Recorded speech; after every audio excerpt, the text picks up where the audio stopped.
Hey there YouTube, Rob Brenner here. I'm doing a quick review today and I'm going to be reviewing Pacific Rim because I went and saw it last night and it is legend. Wait for it. Wait for it. Keep waiting for it. Wait for it. Dairy. Yes, I'm a fan of How I Met Your Mother. More on that later. Right. Spoiler alert, I'm going to put that in right now because I'm taking no stick for this. Right, basically, this film is as close to a live-action Evangelion film as I will ever get. I sat there watching it at the Crawley Cineworld. I only recently found out about these things called D boxes, but if you actually know what they are, can someone actually tell me? Um, oh, by the way, in case you're wondering why I'm just a floating head at the moment, it's because I've got a shirt on because I'm really hot. But that's another story. Right, so Pacific Rim is basically, like I said, a live action version of Evangelion, which rocks, by the way.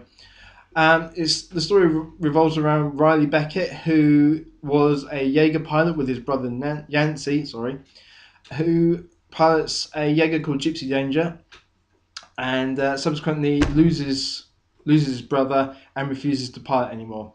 5 years go by. The Jaegers are basically being destroyed quicker than they can be built.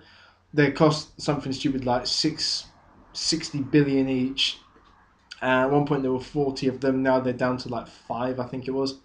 Um, and they basically have been told that they're going no more funding and that the program's going to be scrapped, and they're basically going to build a giant wall around the Pacific. Which, if you have watched the film, you know what happens. If you haven't, like I said, spoiler alert: the wall doesn't work.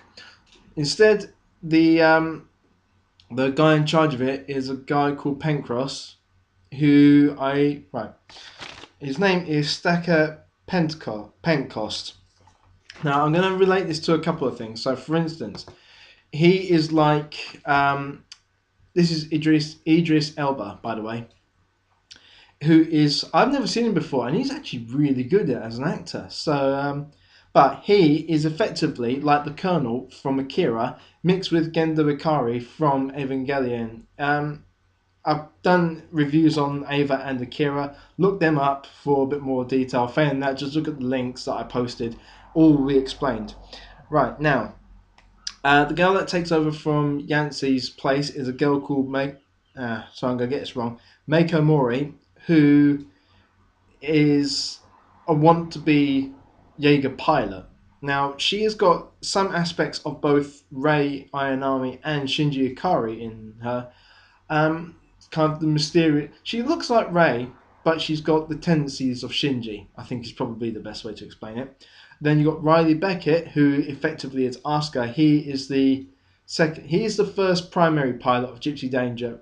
Mako is the second pilot to, well, third pilot effectively, backup. But then I was looking at it, and whilst I was watching its awesomeness, I came to realise something. Which Avas are and Jaegers are which ones? So, like, for instance, Gypsy Danger effectively is Evangelion Unit 1, the big purple one, in case you want to look it up. Striker Eureka is. I should point out, each one is from a country. So, Gypsy Danger is from the US. Striker Eureka is from Australia, which is effectively Ava Unit 2. Crimson Typhoon is from China, and that's effectively Unit 0. And I'll come into that. And then Cherno Alpha is from Russia. Now, if that one isn't one of the Avas because all the other ones from the Ava series were production ones, and they just kind of went on. So you have Unit 2 to Unit 13, I think it is in the original. If you watch End of Ava, you'll see what I mean. Now, there's a scene which I have found on YouTube. Whether it's still there or not, I don't know. It's called Elbow Rocket Extended Clip. I do have the clip because I actually found an online converter and I converted it. I'm not going to tell you which one because I use it all the time. But it's if you look at the clips from IGN, they usually just have like the first minute and a half. This one's about 2-3 minutes long, and it also includes the bit with the plasma cannon that is part of Gypsy Danger's hand. So it kind of goes, hang on, like you have to bear with. So it kind of goes like that, and then the cannon comes out the middle and it lays into it. I'm not going to put the link onto that one because obviously it's probably been removed by now, so I can't really help you on that one. And I'm not going to be sending it out because obviously I like my email account to be usable, so I'm not going to put myself in danger on that one. However, I have just told you the details, so I leave that up to you. What else? The kaiju in this are basically genetically engineered, created monsters from beings called the Precursors, who kind of look a bit like a toned down version of the aliens from Independence Day. Only you only see them for maybe 10, 20 seconds best. But the kaiju, the bit at the end where Striker Eureka and Gypsy Danger, they're the only two Jaegers left. They go down to the rift, which is where the kaiju are coming out.